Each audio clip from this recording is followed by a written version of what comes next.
Good morning. Welcome to A Better World with Julann and Fran. I'm Julann. And I am Fran. And this week we're speaking with Lisa Eurich, who is an integrated wellness practitioner and the business owner of Recovery Coach 24/7. Welcome, Lisa. Welcome, Good Lisa. morning. Good morning. And what are some of the things that you're doing to make the world a better place? Oh boy. Well, let's see. We're gonna start with I work with people primarily who are struggling with mental health and addiction concerns. And I think I show up every day, seeing clients and meeting with them and kind of meeting them where they're at and how we're gonna get them to allow themselves to feel heard and to progress forward in life and to understand that they're not alone. I think that's a big piece that oftentimes people don't feel that they're being heard. So I offer that space through the work I do and the the experience I've had for the last 30 years pretty much in this field. So that's where it's coming from. Wow, that's great. And that is definitely making the world a better place. What techniques do you use? I use clinical hypnotherapy, and I've been a clinical hypnotherapist for, I want to say 14, 15 years now at this point. Mind body cognitive therapy. So anything that gets a person feeling what's going on in their body. Use mind coaching techniques, recovery techniques, sobriety coaching, yoga, breath work, meditation, mindfulness. So all the pieces that help us be aware of how we can best take care of ourselves in every moment. I use a lot of practices of recognizing our thoughts, that we don't have to be our thoughts. Like, should I give you an example? Like, something that I've dealt with in my whole life is probably from a young child, is when I wake up in the morning, first thing that happens is thoughts start flooding in of past things that have happened, of people I've known, that type of stuff. Or it's never really future, it's always past. And sometimes it would be over really consuming my mind. And I would sit there and I would get stuck in these thoughts for long periods of time. Sometimes when I was younger, I'd take up like a whole day, like ruminating about something. And then, as life goes on and I had children and busy with things, and you got to run here and there wasn't that time, obviously. Now that things are kind of different because I'm not raising kids anymore, they're all adults, but it's like, uh, I noticed my thought that happens in the morning. I noticed what it was today. And I asked myself, is this helping me in any way? Is this helpful for me? What's my purpose in getting into this thought? And if it's something I feel perhaps that I need to process, I'll give myself, a time limit. Maybe it's 5 minutes or 10 minutes. And then it's like, okay, then I'm going to go on to my next thing. I'm going to get up, wash my face, anything to get yourself very much in the back into the present moment. So. That's great. I notice it happens to me a lot too. I try to be present. I try to start the day with some meditation because as soon as you open your eyes, I'm Catholic and I pray. So I'll lay down and I'll meditate maybe, or I'll say my prayers and I'm in my prayers and I get sidetracked. The thoughts keep coming in so then I start again and I kind of tell myself, hey, like pay attention, even at church today, being present helps so much, because we worry about things that happened in the past. We're thinking about our to-do list. And if we could just spend a little bit more time, I think here, we're in a better mood, I think. I think maybe that's a great thing to help people with too. Yeah, absolutely. We show up more, and we're not Exactly. stuck in our stuff, I guess. Right. Even like yesterday, we were just at the mall for a minute and kind of walking around, and I'm just, even in my head, I'm just observing the things that I'm seeing, like this light that's up on the ceiling, or they have these really pretty umbrellas like hanging from the ceiling, and just noticing that and noticing the colors. And I think it makes us more appreciative of our Absolutely. own existence. So Yeah. I agree. And I'm sure that's harder for someone that is struggling with mental health or with substance abuse, because those thoughts not all, it's nice to have something to look forward to, or to think of your recovery or how you're taking steps to make your life better. That I imagine that would help you stay on the course, Yeah, give you something absolutely. to help you. So for Very the nice. last, kind of to your point, I mean, for the last, again, probably close to 15 years, I've been working with clients in patient treatment in Malibu and Beverly Hills and such. And, you know, that is the most common theme, I think, is just the inability to know how to be present, you know? Um, and so teaching, what might seem simple to us, perhaps maybe at this point, because we've worked in this field, you know, it's really surprising how it's just not, people don't walk through their life noticing, how do I be here? And how do I appreciate and see the experience that's in my sphere? There's so much in our life, in our world, that is beyond our control, right? The world gets kind of crazy. And so what is it I have agency over? I have agency over where am I going to put my mood this morning? What am I going to do? Like I was saying to you too before, we started here, that I am not a 7 o'clock in the morning person at all, but honestly, because I knew we were going to start this early, it just automatically woke up at like 4:30, because I need like an hour every morning to just read. I just kind of go through things and check stuff out and whatnot, and get my mindset for the day, like, and almost like figure out, okay, since I am going to be up early now, and after this is over, what's my next step? It's like, maybe I'll go to breakfast with my husband. I've got a closet I want to clean out that's been my nemesis for for years, and maybe because I'm up early, and I don't have a whole lot of other stuff filling my head yet, and it's a Sunday, and it's not going to be the phones ringing like crazy, and emails are flooding in or anything like that. So there's more space. So maybe recognizing where there's space, how do I best, honor myself, I guess, at that point. It occurred to me while I was listening to you speak, we're not really taught to be mindful in life. When you're in grade school, you're taught about what tests are coming up, which is the future, and did you study enough, which is the past, and what's going to happen at the next holiday, and did you prepare for it? And it's really always about the past or the future, and how important it is to be able to take the time to notice what's happening, and give yourself credit for the things that you've done, instead of feeling like you haven't done enough. And when you go to apply it to the future, you'll be okay. Absolutely. Absolutely. Oh, we're going to say We're something? not we're not always kind to ourselves, right? We're not. We look in the mirror and I say that God takes our eyesight, or it gets progressively worse so that we really can't see what's going on. That's like a gift, you know what I mean?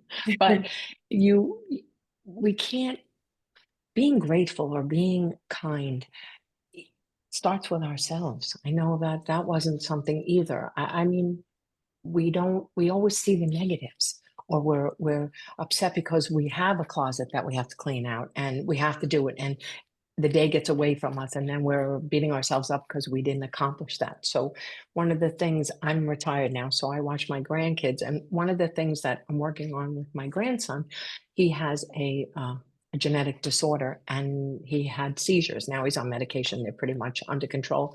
He's almost 3, but he has a lot of energy, so he'll act out. So one of the things we work on is breathing, because Mhm. we all know that if you take really deep breaths, you actually feel better immediately. I mean, it's not even so, you know what I mean? Like, so we're working on that. When you feel angry, and he's little, I know that, but we make a game out of it. And I say, when we feel that, we say, we think, right? Let me do my breathing. So we practice it, and it helps him to calm down.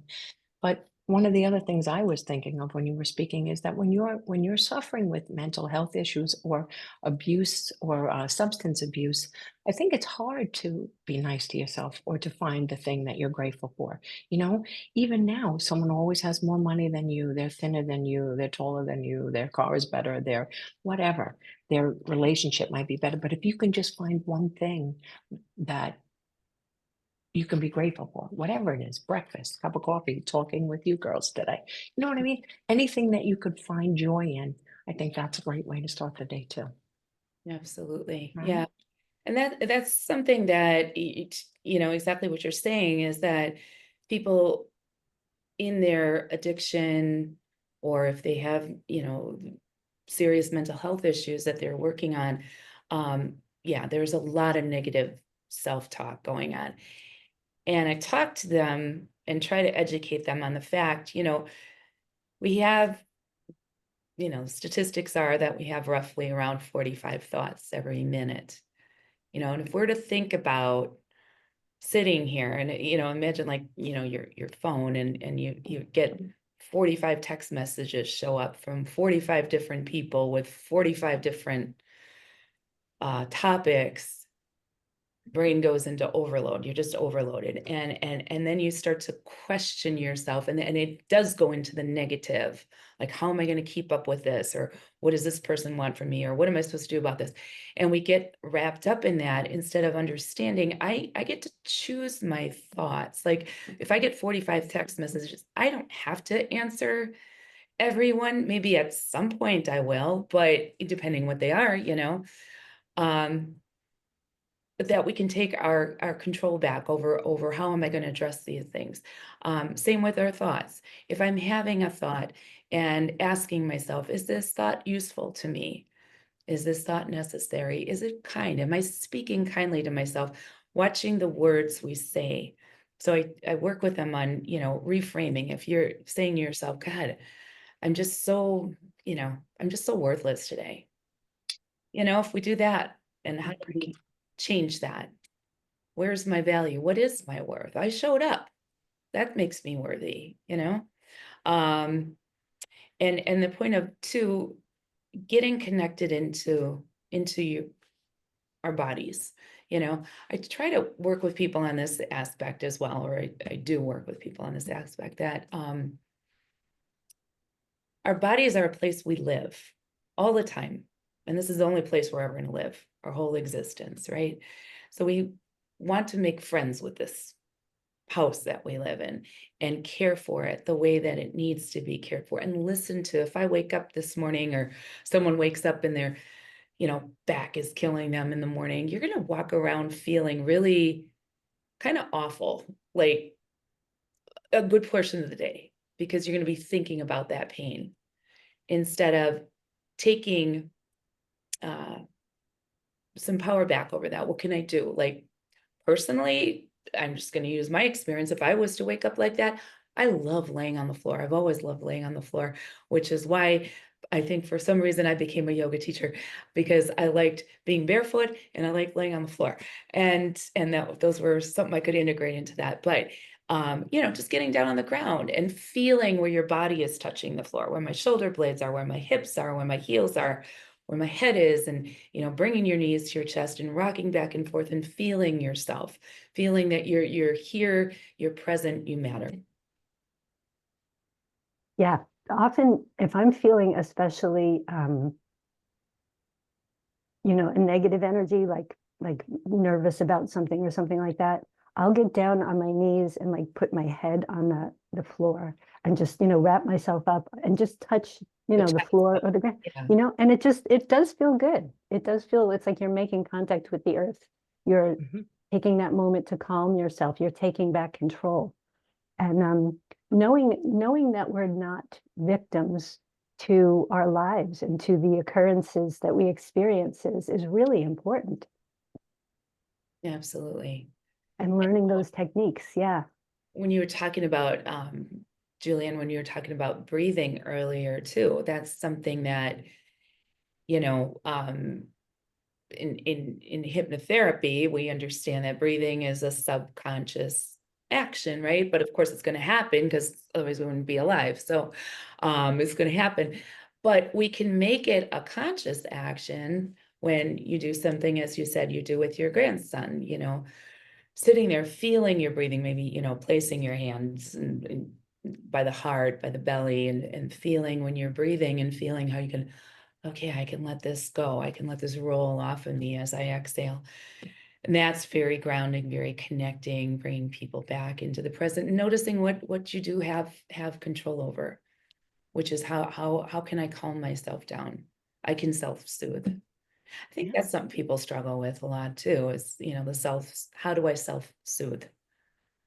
So A lot of people can't be alone with the, you know, just sitting present or being quiet. It's too hard for them. They can't meditate. I just can't do it. I can't sit still. I can't. So you do 1 minute for a week, and then you do 2, and then you do 4, and then you do 6. And the only thing, and then I tell all my grandkids this, the only thing that you can control is yourself. That's it. You can't control mom, you can't control daddy, you can't control your situation, but you can control how you react. And if you could take that minute just to do a little bit of breathing, it will change everything. You can still be angry, you know, and then you can use your words and you can talk about it and you can work it out. It might not be the answer that you want. You know, I don't want to set them always up for failure, that if you do your breathing and then you ask your mother, she's definitely going to say yes. No, that's not how it is. But you're not going to be in trouble. You know what I mean? You're going to be happier. Things are going to be better because you're not going to be sad. Well, maybe you'll be sad anyway, but you know what I mean. Yeah. So those are things that I see. Even driving, watching people drive is unbelievable to me. How people will not let another person go. It just doesn't make sense. When there's merging, everybody's like, I don't know, hostile. yeah. Yeah, I think people in cars perceive themselves to be in the same position as like when you're waiting in line to pay for something. If I let that person go ahead of me, they're going to get served first, and then that's not fair because I was here first. And Oh my it's not the God. same way. And plus, why would that be so bad, letting somebody in front of you in line? I don't know. I don't know. You know, I know it's surprising, right? When someone lets you go merge in, you know, wow. oh my God, it is so true. I'm like, thank you. Oh my God, thank you. It's like, and that guy's probably saying, lady, I just let you go. It's not that big a deal. But it is a big deal because most people are thoughtless, and you know what I mean? Like well, that's it. I think that's what it is. I'm hoping it's not because they're not kind. I think it's just they're not aware. They're probably in their thoughts about where they gotta go and what they gotta buy at the store and so they don't pay attention to people. That's it. Absolutely. You know, I remember it just makes me think of years ago, I was at an intersection here in you know, near my house, and kind of around rush hour, and my car died. And I was the very first one on a right-hand turn, what would have been a right-hand turn. I was at the stoplight. My car literally died. And it was raining and I had my flashers on, and every time cars would come behind me, they'd be honking at me, you know, and I'd put my arm out the window, like, you know, go around me and stuff like that. And that happened for probably at least half a dozen cycles of the light changing. And finally, by the time it happened again and somebody did that, I literally got out of my car and I went up to my window. I said, to their window, and I said, can you not see my flashers on? Right, my Like, car is is it stuck. in my head that I have my flashers on, or is it really going? And they're like, "Oh, I'm so sorry." But I think, you know, to your point, everybody's in their own head. They're Yeah, not so even that's it. aware that, you know, I'm How sitting about here okay, asking, do you need help? I Yeah. told a friend this a different week. A man was on the side of the road. He was stuck. I said, do you need help? And I guess maybe because I'm a woman, I don't know. But he said, oh my God, thank you so much. No, that's not necessary, but God bless you for asking. oh, Because again, we're all in a hurry and we don't want to, I don't know, stop and help anybody because we're just too involved in our own crap. yeah, yeah. But we'll Just work on that. We'll do slowing, a little thing every day. right, right. Right. Uh, And yeah. no, go ahead. Oh, I was just thinking about when we were talking about Fran about, getting on the floor and basically, going into child's pose, your head on the ground, right? Sitting on your kneeling and sitting back. That's another piece that I've been a yoga teacher, gosh, yeah, 30 years now. And Wow. that's kind of how I got into this whole mind body experience of my career. Before that, I was in sales and marketing and that kind of thing, advertising and and that was cool, kind of, but it didn't fill the piece of what I felt my purpose was, I guess. And ever since I was a child, like I said, I really, there was this lady, and maybe you guys had it where you live too. She was on PBS. I remember being a little kid, and she was an older woman, probably my age now, but at that point I thought she was this older lady. And my God, her flexibility was just insane, and she would do these really cool things, and I could do that stuff when I was a kid. And I was very shy and very, very introverted when I was a child, but and I was, unbeknownst to me then, I know it now, I have I don't know if you've ever heard of EDS. I have hypermobile Ehlers-Danlos syndrome, which I was just diagnosed with a few years ago. I've had it my whole life. It's a genetic tissue, connective tissue mutation friendly. So if you ever see people, if you hear the term double jointed, when you can, Yes. that's me. I have that. And that's why my knees dislocated my whole life. Like I could just be standing there and my knee would slide over and I'd be a pile of mess on the floor because it was never connected properly. But anyway, that makes you for being hypermobile. So when I was a kid, I could do all these really cool yoga things. And that's kind of what drew me to teaching it as well, is like, oh, I can do all, and I could never understand for a long time when my students would be like, oh my God, how do you move like that? How do you bend like that? I'm like, this doesn't seem hard. Now as I'm older, it feels different in my body. Being hypermobile is not a great thing because you really want to work on the opposite, the strength, get your muscles strong, your bones strong, so you're stable. But to the point of yoga, going back to that, when we go to the foundation of it, it is the breathing, it's the child's pose, it's the shavasana when you're in a corpse pose and you're resting and you're really connecting with your inner self. And so I use this technique with my clients, is thinking about, remember when you were in like kindergarten, first grade, whatever, and you'd have your mat. You always brought a mat to school that they'd keep, and that was your, when you do your nap time or rest time or whatever, which, as children we fought all the time, and now as adults we wish we had managed. Now we would kill for it, right? It's like, would someone force me to take a nap? And Please. and I tell people that to, go get a yoga mat, even if you're not full out practicing the asanas, the flows, the movements. Get a yoga mat and start to associate that with, I give myself permission to have time. That if I'm feeling a certain way, I'm off, I'm crabby, I'm tired, I don't know what I'm feeling exactly, throw my mat down in a quiet room. And in these four corners of that rectangular mat, this is my space right now. This is just for me.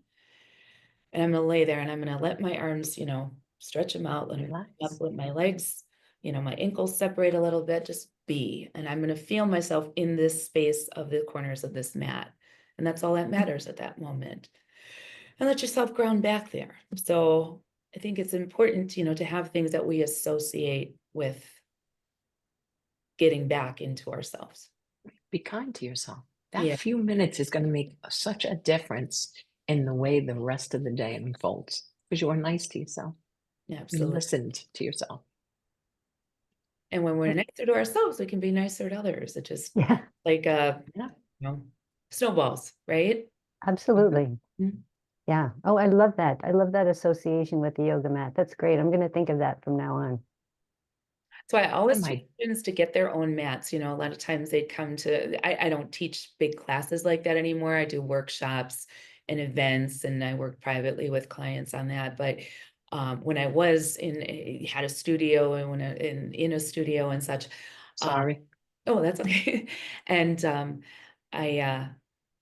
we always had mats there for people, but I would encourage them to, They aren't that expensive. You can buy expensive ones, but to really just invest in that this is mine, this is my space. It doesn't have the energy of other people on it. And because I found when they did do that, those tended, the people who got their own mats that were their own space seemed to take it more, what do I want to say? I don't know, seriously is not the right word, but to really feel more invested, I guess, in their own practice. Yeah. The ones who kind of used a mat there saw it as just a piece of equipment, like in and out, like there's no personal connection with it. And I think those things are important. Kind of like I've done in my own home, during COVID, where I live, there's a big gym in the building where I live, and it's beautiful. It's a 2-story gym and everything, and it's great. And during COVID, though, we had to like sign up for times to be in there, and you can only have so many on each floor and stuff like that. And so I don't know, I just didn't really want to be around people too much with that. Mhm. Oh yeah, so I bought my own, weight bench, my own spin bike, and I feel much more connected to it. Plus, I don't have to necessarily make the times I do work out don't have to be so regimented for long periods of time. Sometimes I'm working at my desk here and I don't know, maybe been on the computer an hour and a half, and it'll be like, God, I'm feeling ill, I need more energy, and I'll go lay on the bench and lift some heavy weights for a Yeah. while. And maybe I do that for three sets or something, and then I go back to work. And then later on, I can go back to that. I don't have to make it this full-blown, intensive workout. I can listen to my body and what's it telling me I need to do right now.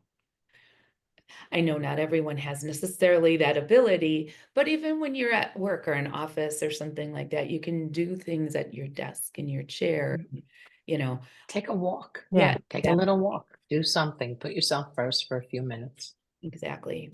Yeah, I will often remind people that you could do like an hour and a half great workout in the morning, but if you then follow that with sitting at your desk for 7 or 8 hours, you can really undo the benefits of that great workout in the morning. So once an hour, set yourself a little reminder just to get up, take a few steps, go look out a window, look at something far away because computers are so close, just do a few jumping jacks, whatever it may be, just get your blood flowing. And it doesn't have to be a long time, but just get yourself, remember you are your body, and your body is going to respond to what it is that you're doing. Yeah. You know what? Another thing that people do now more than they ever have is social media. So they go on Instagram or Facebook, and they get lost in this cycle. Like if the first thing that you do in the morning is to pick up your phone, and then you start going through that phone, an hour could go by before you even know it. And you might not be in a good place. It might not be the most beneficial thing for you to do. So that's another thing people can do, right? To make their lives a little bit better is maybe get up in that minute or two, and maybe don't grab your phone right away. Yeah, that's a great idea. That's wonderful. Okay, Lisa, when people want to get in touch with you, how do they do that? Well, they can go to my website. It's www.recoverycoach247.com. My number, should I give you my number? My Sure. number, 818-822-7622. And my email is lisa.eurich, EURICH, at rc-247.com. Oh, that's great. Well, thank you so much. This has been a very enlightening interview. Do you have any final thoughts on things people can do to make the world a better place? To kind of wrapping up what we were saying, really understand that when you wake up in the morning, do something nice for yourself. Have a cup of tea or hot lemon water or something, something that sends you love. And allow that even when you go into your shower, maybe put on some music you like that kind of uplifts you and charges your energy for the day. It's important to walk into life with your tank full. Because if your tank's empty and you're going out there, it's going to get even more empty. It's going to just go downhill. So want to fill ourselves up first. That's Very excellent. nice. Thank you Right? so Excellent. much. This has been another episode of A Better World with Julann and Fran. Please feel free to like and share this video as far and wide as you'd like. And thank you for joining us. Thank you. Thank you.